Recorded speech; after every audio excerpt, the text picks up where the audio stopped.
നടന്ന സംഭവമാണ്. ഞാൻ വീണ്ടും വിശദീകരിക്കുന്നില്ല. മോളുടെ കാര്യം പറയണം. മോള് അത് ഞാൻ അതേ ദിവസം മോളായിട്ട് വർക്ക് ചെയ്തിട്ടില്ല. പക്ഷെ മോളെ കണ്ട ആ നിമിഷം മുതൽ അത്രയും ഡൗൺ ടു ആയിട്ടുള്ള, അത്രയും സിൻസിയറായിട്ടുള്ള ഒരു കുട്ടി. ആ ചിരിയിൽ തന്നെ അത് കാണാം അത്ര സിൻസിയറാണ്.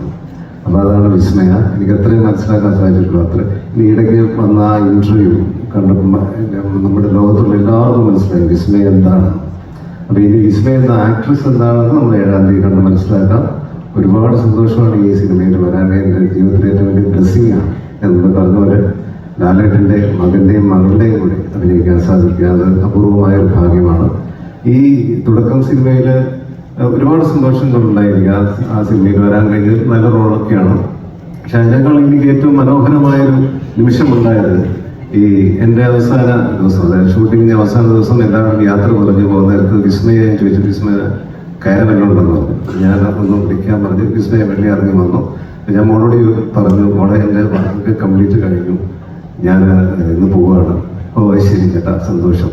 ഞാൻ പറഞ്ഞു മോളുടെ അച്ഛൻ്റെ സിനിമയിൽ നാളെ രാവിലെ ഞാൻ ജോയിൻ ചെയ്യും എന്ന് പറഞ്ഞു. ഒറ്റ ദിവസം രാവിലെ ലാലേട്ടനോട് ഞാൻ അതിമനോഹരത്തിൽ അഭിനയിക്കാൻ പോകണം. അതൊരു വല്ലാത്തൊരു മൂമെൻ്റാണ്. മകളുടെ സിനിമയിൽ നിന്ന് അച്ഛൻ്റെ സിനിമയിലേക്ക്.